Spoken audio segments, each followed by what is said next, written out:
Hey, what's happening, y'all? Matt here. We have had a time of it over here, let me tell you. Oh, it has not been fun. Our AC went out, and a couple months back we've been fighting with home warranty people and all that jazz. So, um, I finally just had enough of waiting and wanted to get some work done. So here I am. It is hot in here, but I've been itching. I need to get some stuff done. And so I got all my songs mixed and I got trumpets re recorded and all the parts done, and we are ready to start mastering. Aha. And well, it's trumpets. I'm talking about other songs that are for this album. I'll get into that here in a second. But yeah, so we are going to kind of talk about mastering in this video, and specifically, I'm going to do some mastering on Seek and Destroy. When we're talking mastering, I've got a couple different processes that I might use. If I'm working on like a single, doing a one-off cover song or something like that, then I might just put mastering processing on the mix bus in that song session just to make it happen quick. In this case, however, my Seek and Destroy cover is going to be going on an album of originals. So in that case, I'm going to be mastering in a separate session in which I've brought in all the different stereo files for my album. In fact, let me get my phone because I've got my track list on it. So I've got Welcome to the New Normal on there, and so next is the Seek and Destroy cover. So I'm going to put my cursor about there. Let me back that up. We'll go ahead and add a fade. So I'm going to go to File and Import Audio, and I'm going to navigate to my Seek and Destroy folder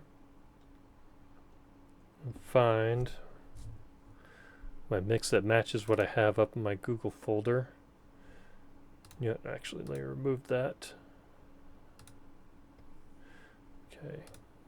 I'm going to copy files. And then I'll say done. And I'll say use current folder. And it's going to process that audio and copy it into the session folder over here. And of course, I've got all my audio files have been bounced out at 24-bit 48 kilohertz, which is what I recorded at, the bit rate and the bit depth and sample rate that I recorded at. So dropped in Seek and Destroy, and it starts at the very front here. I'm going to drop that over here. And so part of the mastering process when I'm working on an album is thinking about timing. So I'll play back.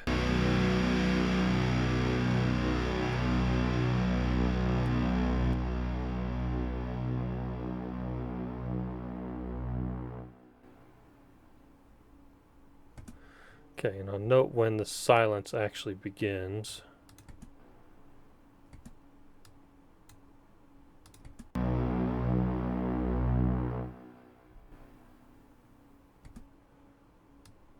About right there. And then I don't want that to be so sudden, so I am going to extend that fade.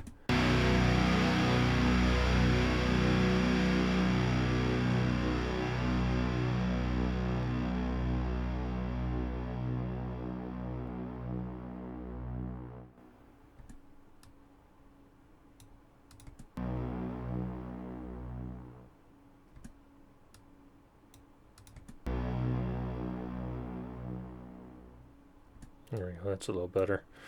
Okay, and so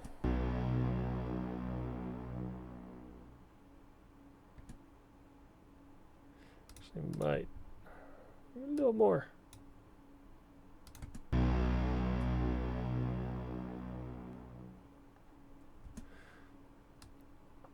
Then, so timing here.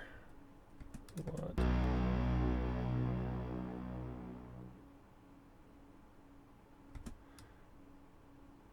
kind of want it to sound almost like a 4 count between where that ends.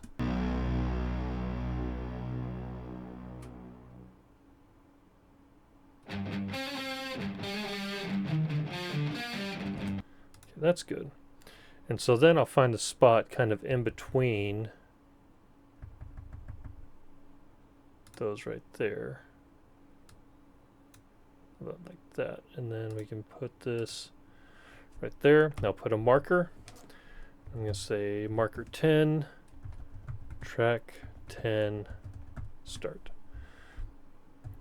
And so then whenever I'm bouncing these out, I can just say click that marker and then shift click this marker. And you'll select that region. And that will let me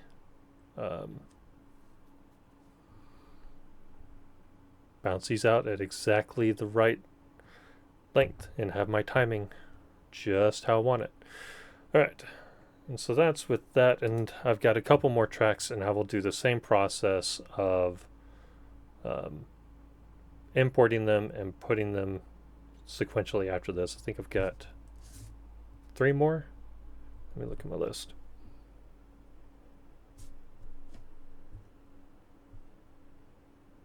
Yeah, 3 more after this one. So I've got 13 tracks on this album.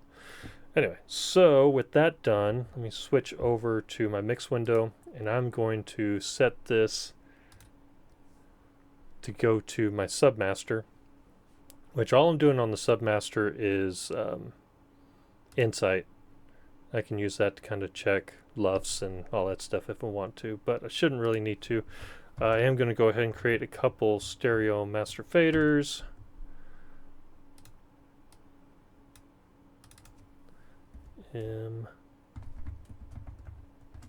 Submaster. And then for the most part, I'll just kind of copy stuff over here. So I've got 2 EQs. They're both the air EQ. One is set with the mastering balance preset, one set with mastering correction. Now with the Iosis air EQ, I really like this EQ for this purpose because by default, even when you select a preset, nothing's on. What it does is it pre-selects and names certain frequency ranges and typical cues. Like if you're doing mastering correction, right, here's your boomy frequencies, your muddy frequencies, your boxy frequencies, your sharp acid frequencies, like all this stuff, and it's labeled accordingly. So it makes it really fast and easy to be like, I hear something weird, and you can kind of boost and see, is that it? Yeah, that's it. That's pretty close, and then you can duck it. And same thing with mastering balance, right? It changes all the names. So you've got low cleanup, you've got the sub bass, the bass, density, presence, clarity, air, earth, all that good stuff. That it's just kind of ready to go. I found that sometimes around 6K, especially with my voice, even after mixing, it can be a little harsh. So I add a little bit extra de-essing around 6K just because it helps tame some of my personal sibilants and then any harshness in the overheads that might be carried over. It's just a little bit extra of de-harshing. And then I've got an FG Gray that I'm using as like a parallel compressor, and I'm using the mix knob here to do that. And that's for a reason. Normally when I'm doing parallel compression, I'm using a send, and I'm sending it to an aux track that I have my compressor on, compressing there, and then that's routed out somewhere else. In the case of mastering an album, though, my main mastering processing is happening through Ozone, and I want to do that on each track, right? I'm not going to set Ozone on the submaster or anything, because each track needs to be treated individually, and its level set and the limiting and all that stuff dialed in for that track. And in that case, I also want the parallel compression to be on each track, because then the Ozone wouldn't be processing the parallel compressed version. And then I've got an FG Mu, the Very Mu emulation, with some glue compression, and I'm just doing, 1 to 2 dB. I'm talking just the tiniest little touch of compression. Because the Ozone's going to be doing a ton of limiting and maximizing and all that stuff. That's just a touch of analog emulated compression. And then I'm going to copy my Ozone over here. Now, if my levels have been fairly consistent, then that should carry over. And what I'm going to do, I don't really remember exactly what I was setting all these to, but I'm going to use gain and analyze to see what I was shooting at. So minus 2.9. So I was shooting for all these to be about minus 3 dB before they hit all that stuff. So I'm going to do the same thing here.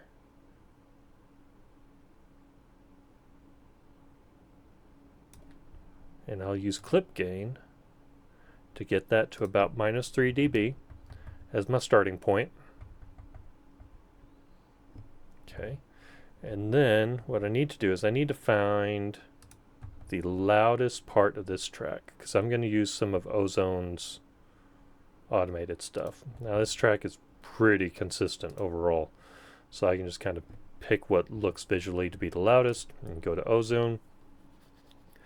And I'm going to say Master Assistant, and I want modern, I want high intensity. Next. Go.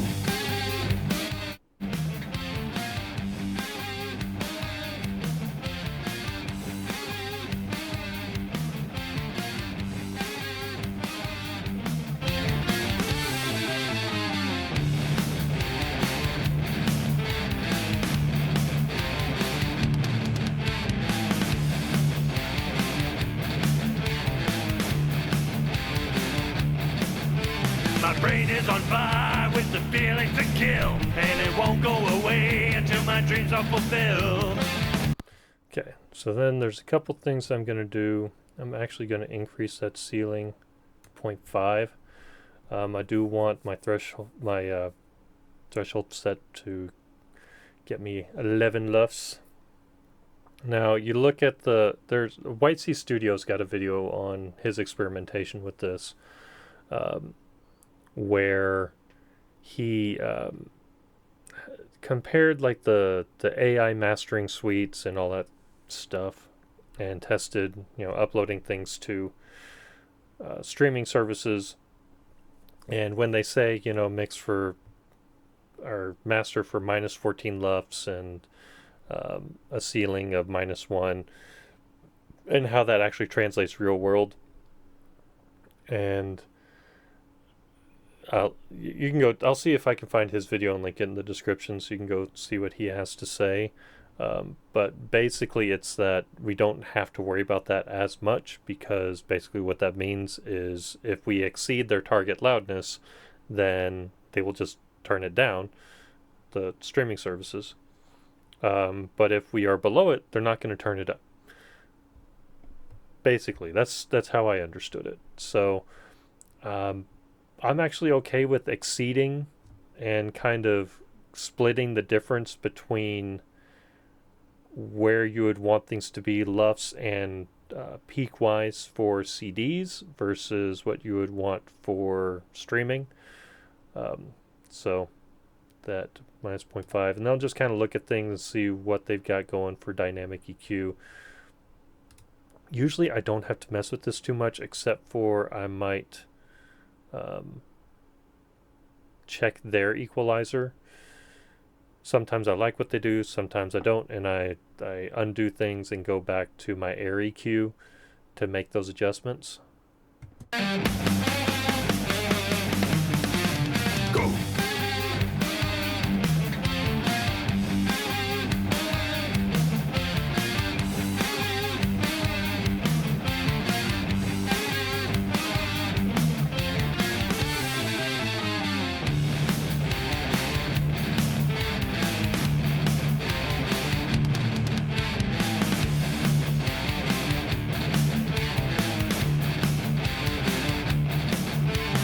brain is on fire with the feeling to kill, and it won't go away until my dreams are fulfilled. There is only one thing on my mind. Don't try running away, cause you're the one I will find. Running, on my way, hiding. You will pay, dying, 1,000 deaths. Running, on my way, hiding. You will pay, dying, 1,000 deaths. Searching, seek and destroy. Searching, seek and destroy. Searching, seek and destroy. Searching, seek and destroy. Yeah, well, I'm hearing when I got that going, all of a sudden my drums dropped out, and it was their boosting of this density area where the guitars are living that was really kind of cutting out the drums. And cool. I think that's relatively dialed in. And so we've got our maximizer set.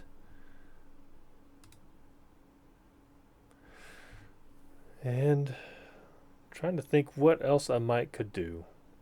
Only other thing I could, if I wanted to, I could add tape machine, but it's already had tape emulation and run through my analog preamp and analog compressor and the Fusion. Like, it's already got a lot of analog processing on the mix. A lot of it's not really necessary in mastering, at least not for me and my workflow. And so yeah, at that point, I can bounce it out. Now there's a lot of stuff with mastering, if you're doing it right, that goes beyond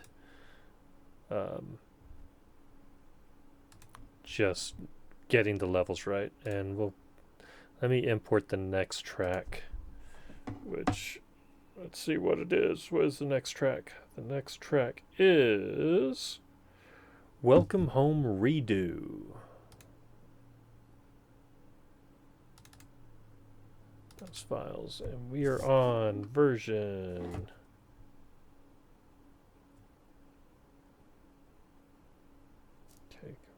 1.4.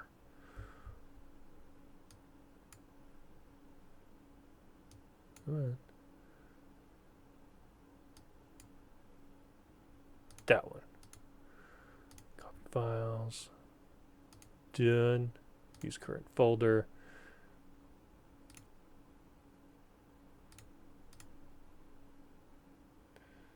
Uh, 1221. Okay, so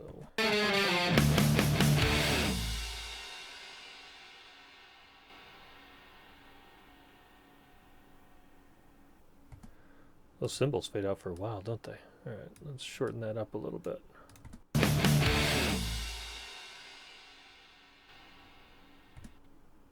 Probably about right there.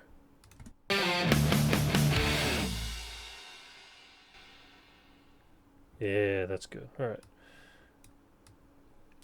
So let's think. Let me go ahead and use gain on this. Already up minus 3.6. So I just need to go up 0.6 dB. Cool. And this one's got a little bit more. I'm going to switch to slip. It's a bit of a dramatic change in tone between Seek and Destroy and this song. So I'm thinking about, I know nobody listens to full albums anymore, but I'm thinking about the journey of the listener going through all this, and need a little bit of time to disconnect from Seek and Destroy in order to connect to Welcome Home.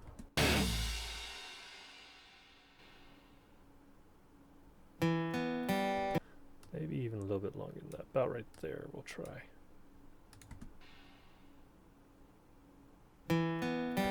Okay, I'm cool with that.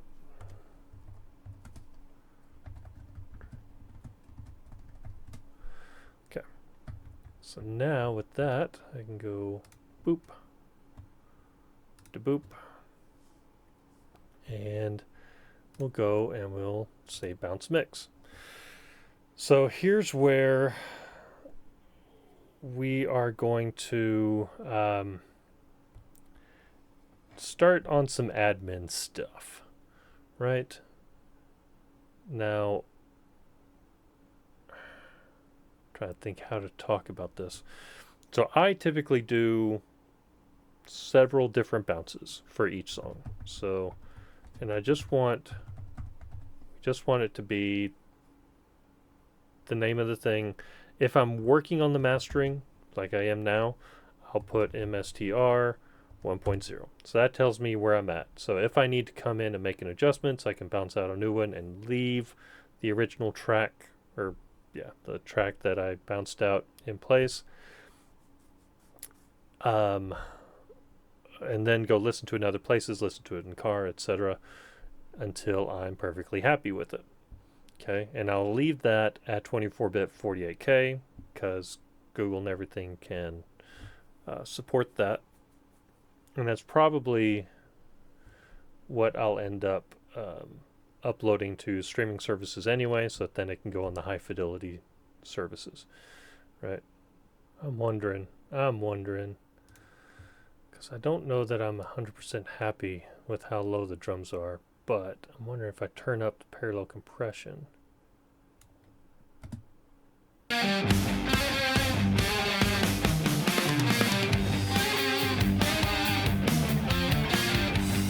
there we go.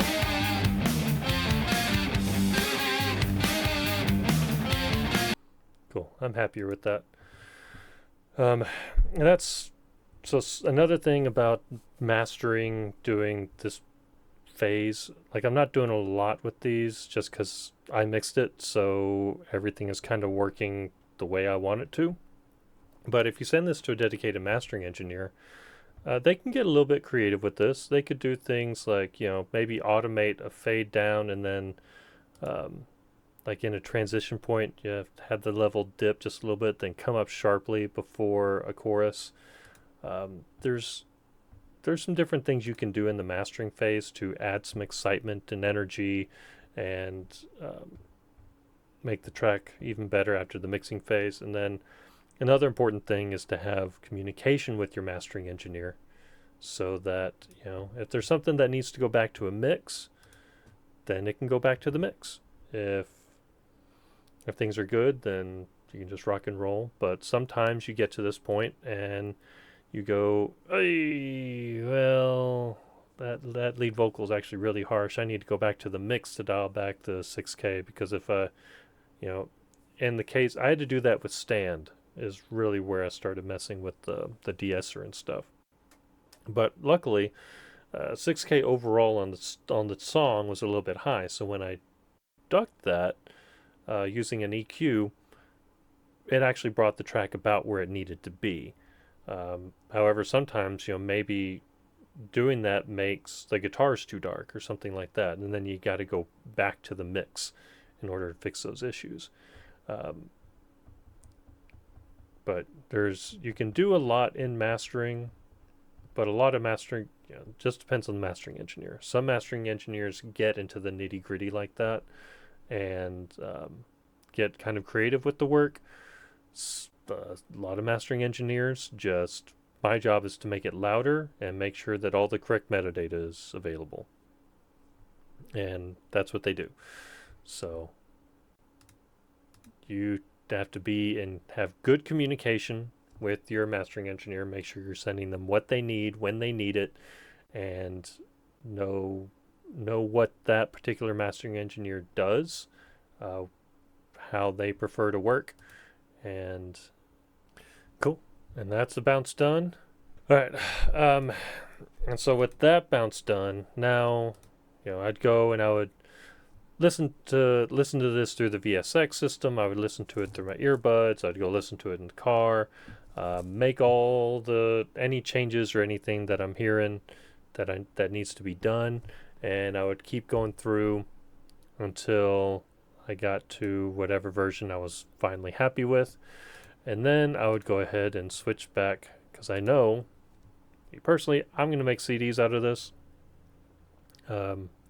because I like to have them. I know nobody listens to CDs anymore. Like, I know all the whatever you're going to put in the comments. I know. I'm aware. But I like it because when you're done with this, it's really freaking cool to be able to have this in your hands and be like, I did that. See? I did that. First album. I enjoy that. It makes me feel good. So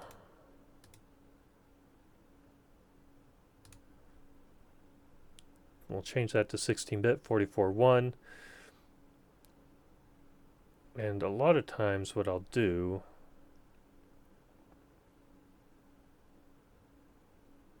let's see, we can choose our directory.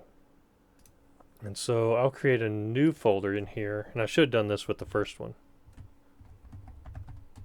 Oh, not Qualithith. Qualithith. CD. Quality wave. And then create another folder. Studio quality wave. And then we'll create another folder for MP3. All right. CD quality wave.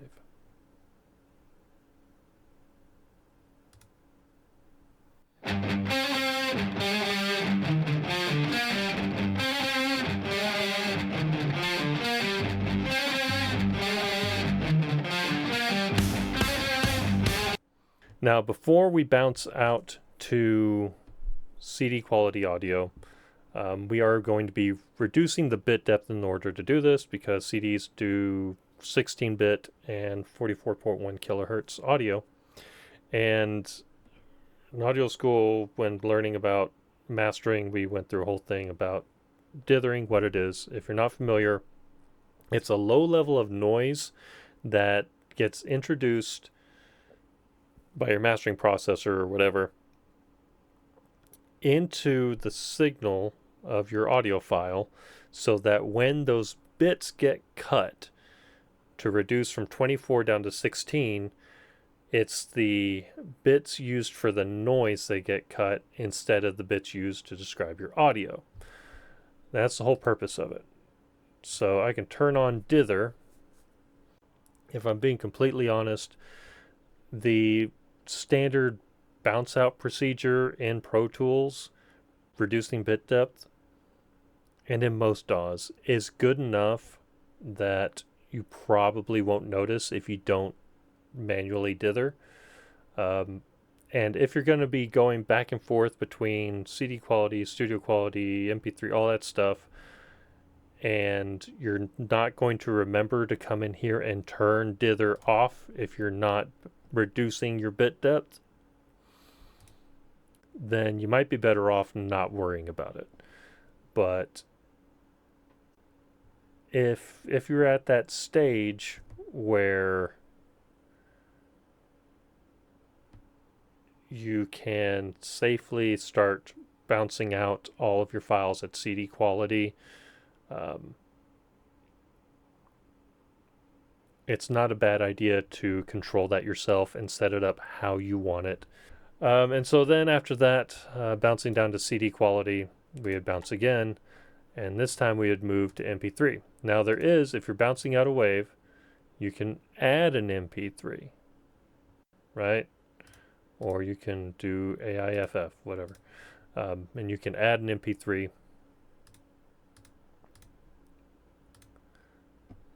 And it'll do that as while you're bouncing out a studio file, and that works okay.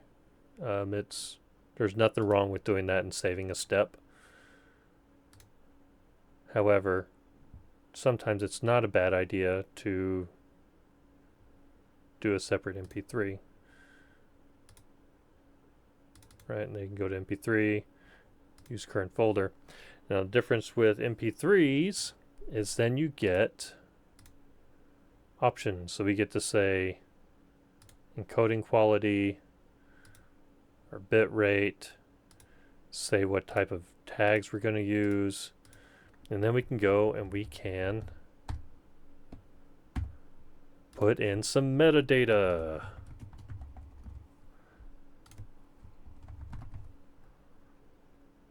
Year 2025, genre, metal. And then by doing this, right, we're already putting in metadata for the track that can be used, sent to radio stations, all that kind of stuff. If you've got, and this gets into a lot of the admin stuff that's kind of weird and nitty gritty. If you have already,